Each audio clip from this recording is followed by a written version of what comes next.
everyone, welcome to History Sessions of Grade 8 and today we are discussing chapter number 9 and the chapter name is Women, Caste and Reform.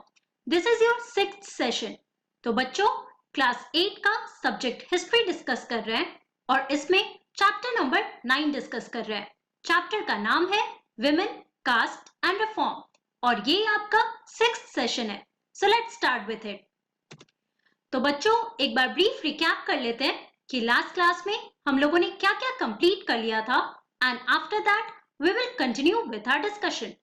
So in our last class we were talking about caste and social reforms. तो बच्चों इसके पहले हमने देखा था कि जो poor लोग थे who belong to the lower caste वो विलेज एरिया से अर्बन एरियाज में जा रहे थे in search for new jobs. Also demand of labour increase हो रहा था. Therefore, these people, they were moving to the cities or towns or in fact different regions में जा रहे थे. For example, Trinidad, Indonesia, Assam. तो ये सारे regions में ये जितने भी poor लोग थे just to save themselves from the caste discrimination ये different regions में move कर रहे थे, migrate कर रहे थे. और इसमें से आप देखो कि एक caste था that is the Mahar community जिनको अनटचेबल की तरह रिगार्ड किया जाता था. तो ये जो महार कम्युनिटी था बच्चों इनके जो लोग थे they were joining the Mahar Regiment in the army and B.R. Ambedkar who was known as the father of Indian constitution he belong to the Mahar community. Right. फिर हमने पढ़ा demands for equality and justice. तो इसमें हमने देखा कि बहुत सारे नए मूवमेंट्स होने लगे in different parts of our country. For example, the Satnami movement, another movement that was started by Hardas Thakur. तो ऐसे बहुत सारे movements हो रहे थे different regions में और इनका main aim क्या था? In order to stop the caste discrimination that was happening in the society, right? और ये जितने भी sects के लोग थे बच्चों जो इसमें part ले रहे थे तो इनके जो leaders थे they belong to the non-Brahmin community. Okay और इसमें कुछ बहुत इंपॉर्टेंट एग्जांपल्स देखा था हमने. फॉर एग्जांपल श्री नारायण गुरु का who was from Ezhava caste. Right. तो उनका कहना था that all humankind they belong to the same caste और ये जो कास्ट डिस्क्रिमिनेशन होता है इसको स्टॉप करना चाहिए. उसके बाद हमने ज्योतिराव फुले के बारे में पढ़ा जिन्होंने एक बुक लिखा था गुलामगिरी. और गुलामगिरी जो बुक है बच्चों उसका मतलब होता है slavery and it was dedicated to all the Americans who fought in the American Civil War and also before that to stop slavery or to end slavery. और slavery के बारे में बताया था कि जो black slaves थे बच्चों उनको slaves की तरह रखा जाता था and this was the racial discrimination that happened in America. Okay?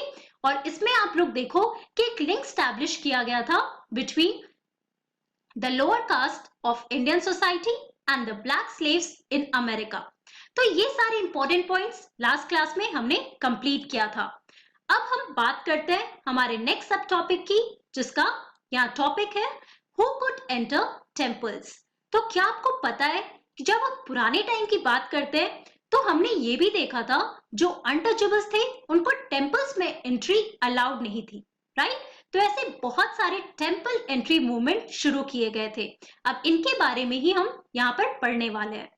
So in 1927 Ambedkar started a temple entry movement in which his Mahar caste followers participated. तो 1927 में B.R. अम्बेडकर जो खुद ही महार कम्युनिटी से थे that was regarded as untouchable. Right. तो उन्होंने एक movement शुरू किया और ये बहुत ही स्ट्रेंज मूवमेंट था जिसका नाम था टेम्पल एंट्री मूवमेंट. क्यों? क्योंकि अनटचेबल्स को या जो लोअर कास्ट के लोग थे बच्चों उनको टेम्पल्स में अलाउड नहीं था जाना. क्यों? मेन रीजन था कि अनटचेबल्स को माना जाता था एज पोल्यूटेड. तो ऐसा लगता था कि अगर वो टेम्पल्स जाएंगे तो वो एरिया भी पोल्यूट हो जाएगा और टेम्पल्स सिर्फ अपर कास्ट के लिए. तो ये नोशन की वजह से टेम्पल्स में अनटचेबल्स अलाउड नहीं थे. Ambedkar was born into a Mahar family. As a child, he experienced what caste prejudice meant in everyday life. तो आप लोगों ने civics में भी B.R. अम्बेडकर के बारे में पढ़ा है. अगर हम उनकी लाइफ के बारे में पढ़ें, उनके एक्सपीरियंसेस के बारे में पढ़ें, तो हमें पता चलता है कि बचपन से ही उनके ऊपर बहुत सारे प्रेजुडिस हुए थे, राइट। अगर उनके क्लासरूम्स की बात करते हैं तो हमेशा उन्हें जमीन पे बैठाया जाता था और जो अपर कास्ट के लोग थे बच्चों, वो बेंच पर बैठा करते थे और हमेशा एक डिस्टेंस पे बैठाया जाता था। तो ऐसे कुछ कास्ट प्रेजुडिस थे जो उनकी लाइफ में हमेशा हो रहे थे और इसी एक्सपीरियंसेस को उन्होंने देखा and he started fighting for the caste discrimination, right? Also, Brahmin priests were outraged when the Dalits used water from the temple tank. और टेम्पल टैंक से जब वाटर यूज कर रहे थे दलित्स, तो जो ब्राह्मण प्रीस्ट थे वो काफी गुस्सा होते थे, राइट, क्योंकि उनका मानना था that they are the purest, right. जैसे लास्ट क्लास में भी हमने पढ़ा था कि ब्राह्मण्स क्लेम करते थे that they are the Aryans, right, जो ट्रू ओरिजिन या फिर जो प्योर ओरिजिन है। Ambedkar led 3 such movements for temple entry between 1927 and 1935. तो ऐसे 3 टेम्पल एंट्री मूवमेंट्स किए गए थे। His aim was to make everyone see the power of caste prejudice that was existing within the society. तो इस M की वजह से उन्होंने ऐसे 3 टेम्पल एंट्री मूवमेंट्स बनाए थे। Here, this is the picture of Mahatma Gandhi who was entering the temple with the Dalit class here, right? Now, let's talk about the non-Brahman movement. In the early 20th century, the non-Brahman movement started. The initiative came from those non-Brahman castes that had acquired access to education, wealth and influence. तो early 20th century में, that is 1900s के आगे की बात करते हैं, तो उस टाइम पे एक नॉन ब्राह्मण मूवमेंट स्टार्ट किया गया था और ये इनिशिएटिव किसके द्वारा था? So this was by the non ब्राह्मण cast, obviously the caste who were not belonging to the Brahmin community, right? तो बेसिकली ये जो नॉन ब्राह्मण कास्ट के लोग थे जिनके पास एजुकेशन था, वो एडुकेटेड थे, उनके पास वेल्थ भी था और इन्फ्लुएंस भी था, तो ऐसे जो लोग थे बच्चों, उन्होंने एक नॉन ब्राह्मण मूवमेंट शुरू किया था।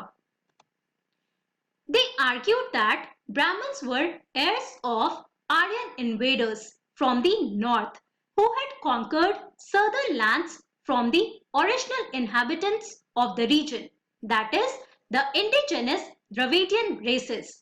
तो एक तरफ आप देखो कि क्लेम किया जाता था कि जो ब्राह्मण्स है वो कौन है, तो वो डिसेंडेंट्स है आर्यन इन्वेडर्स के, और इसके बारे में अगेन लास्ट क्लास में भी हमने डिस्कशन किया था। Now who were the Aryans? They claim themselves of the original race, the pure race, okay. तो आर्यन का मतलब ही होता है द प्योर रेस, राइट।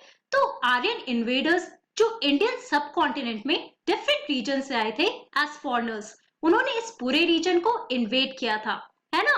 तो इनका कहना था कि जो नॉर्थ से आए उन्होंने सदर्न लैंड को भी कॉन्कर किया from the original inhabitants of the region, और सदर्न इंडिया में जो ओरिजिनल रेस था बच्चों वो कौन सा था? It was the indigenous Dravidian race. तो आपको ये नाम याद रखने होंगे, एक आपका आर्यन रेस है और सदर्न रीजन में जो डोमिनेंट रेस था that was the Dravidian race. Now here this is an old picture showing the Dravidian race here, right, community of the Dravidian race. They also challenged Brahmanical claims to power. So basically उन्होंने Brahmanical claims को यहाँ पे argue किया, उसको challenge किया। E.V. Ramaswamy Naikar who was also known as Periyar, okay, बहुत ही important है ये। So as he was called, he came from a middle class family, okay। अब साउथ इंडिया की अगर हम बात करते हैं तो वहां पे एक फेमस रिफॉर्मर थे whose name was Periyar. Interestingly, he had been an ascetic in his early life and had studied Sanskrit scriptures carefully. यहाँ पे आप देखो कि अगर हम अर्ली लाइफ की बात करते हैं किनकी? पेरियार की। सो ही लेड अ एसेटिक लाइफ। एसेटिक लाइफ कहने का मतलब है he led a very simple life, that is he was away from all the worldly pleasures। मतलब जो हम नॉर्मल लाइफ जीते बच्चों, उस लाइफ को बिल्कुल उन्होंने उसका त्याग किया और उन्होंने बिल्कुल सादा जीवन जिया।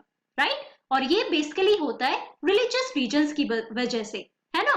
तो अर्ली लाइफ में इन्होंने एक एस्थेटिक जीवन जिया और उसके अलावा इन्होंने संस्कृत स्क्रिप्चर्स को काफी अच्छे से पढ़ा। Here, this is the picture of Periyar or E.V. Ramaswamy Naicker. Later, he became a member of the Congress. Okay? अब कांग्रेस पार्टी के बारे में आप अगेन इंडियन फ्रीडम स्ट्रगल में पढ़ोगे। तो कांग्रेस पार्टी के ये मेंबर बने थे only to leave it in disgust when he found that at a feast organized by nationalists, seating arrangements followed caste distinctions. That is, the lower caste were made to sit at a distance from the upper caste. तो इन्होंने Congress party join तो किया था लेकिन उसको इन्होंने छोड़ भी दिया था और मेन रीजन क्या था कि एक फीस्ट ऑर्गेनाइज किया गया था बाय द नेशनलिस्ट। ओके, जो भी फ्रीडम स्ट्रगलर्स, फ्रीडम फाइटर्स या नेशनल लीडर्स थे बच्चों, उन्होंने एक पार्टी ऑर्गेनाइज किया और उस पार्टी में जो सीटिंग अरेंजमेंट था वो क्या था, that was based on this caste distinction. कहने का क्या मतलब है कि जो लोअर कास्ट के लोग थे उनको बेसिकली अपर कास्ट से एक डिस्टेंस पे बैठाया गया था और यही देखकर बहुत ही डिस्गस्ट फील करके पेरियार ने कांग्रेस पार्टी को छोड़ दिया। Convinced that untouchables had to fight for their dignity, Periyar founded the self respect movement और इन्होंने एक मूवमेंट ऑर्गेनाइज किया that was the non Brahmin movement और इसका नाम था self respect movement. Okay, he argued that untouchables were the true upholders of an original Tamil and Dravidian culture which had been subjugated by Brahmins। और उनका basic argument क्या था, उनका कहना था कि जो अनटचेबल्स हैं, जो लोअर कास्ट के लोग हैं, they were the true holders। वो एक ट्रू होल्डर है किसके, द्रविडियन कल्चर के, जिसको सबजुकेट किसने किया, the Brahmins, right? He also felt that all religious authorities saw social divisions and inequality as God given। और उनका ये भी कहना था कि जितने भी रिलीजियस अथॉरिटीज है, राइट, जितने भी रिलीजियस टेक्स्ट हैं, तो उसमें जो सोशल डिविजन्स और इनइक्वालिटी थे that was seen as God given, कि ये गॉड का दिया हुआ चीज है, राइट, कि इसको गॉड ने ऐसे बनाया है। जो सोशल डिविजन्स या डिस्टिंक्शंस थे वो ह्यूमन मेड नहीं है बल्कि गॉड गिवन है। Untouchables had to free themselves, therefore, from all religions in order to achieve social equality। तो उनका ये मानना था कि जो अनटचेबल्स है उनको अपने आप को हर एक रिलीजन से फ्री करना पड़ेगा अगर उन्हें सोशल इक्वलिटी चाहिए। Periyar was an outspoken critique of Hindu scriptures, especially the quotes of Manu, the ancient lawgiver, and the Bhagavad Gita and the Ramayana। तो पेरियार जो है बच्चों, उन्होंने बहुत सारे संस्कृत टेक्स्ट पढ़े थे और he was the outspoken critic of all these Hindu scriptures. Okay, for example जो कोट्स ऑफ मनु, जो जिसमें बेसिक लॉज दिए हुए थे, Bhagavad Gita, apart from that Ramayana, तो ये जितने भी बुक्स थे बच्चों, इनके वो टोटली अगेंस्ट थे जो भी टेक्स्ट लिखे थे। He said that these texts had been used to establish the authority of Brahmins over lower caste and the domination of men over women। तो इनका आर्ग्यूमेंट क्या था, टू अपोज दीज टेक्स्ट। तो इनका कहना था कि जितने भी ये टेक्स्ट है ये क्यों लिखे गए, ये स्टैब्लिश करने के लिए लिखे गए द अथॉरिटी ऑफ ब्राह्मण्स, किसके ऊपर, ओवर द लोअर कास्ट। मतलब ब्राह्मण का जो अथॉरिटी है लोअर कास्ट के ऊपर, बेसिकली ये इस टेक्स्ट में दर्शाया गया है। Also the domination of men over women, जिसके बारे में हमने इसके पहले पढ़ा था, about the inferior position that has been given to women in the society. Now this is a picture showing the text from these Hindu scriptures. Now these assertions did not go unchallenged। The forceful speeches, writings, and movements of lower caste leaders did lead to rethinking and some self-criticism among upper caste nationalist leaders. जैसे मैंने आपको बताया हमेशा difference of opinions होते थे, तो यहाँ पे भी आप देखो कि जितने भी ये असर्शंस थे, चाहे वो नॉन ब्राह्मण मूवमेंट का हो, चाहे वो डिफरेंट कास्ट के लोगों का हो, ये अनचैलेंज नहीं था। हर एक तरफ से जो भी पावरफुल स्पीचेस, राइटिंग्स या मूवमेंट्स होते थे, उसके ऊपर कुछ ना कुछ क्रिटिसिज्म होता था. But Orthodox Hindu society also reacted by founding Sanatan Dharm Sabhas and the Bharat Dharm Mahamandal in the north and associations like the Brahman Sabha in Bengal.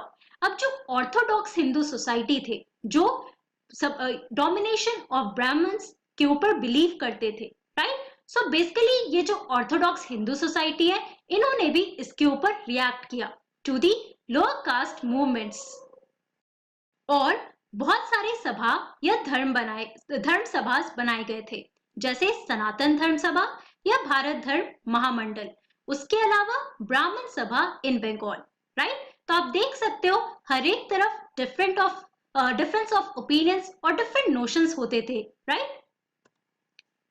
The object of these associations was to uphold caste distinctions as cornerstone of Hinduism and show how this was sanctified by scriptures. अब ये जितने भी associations थे that was formed by the Orthodox Hindus.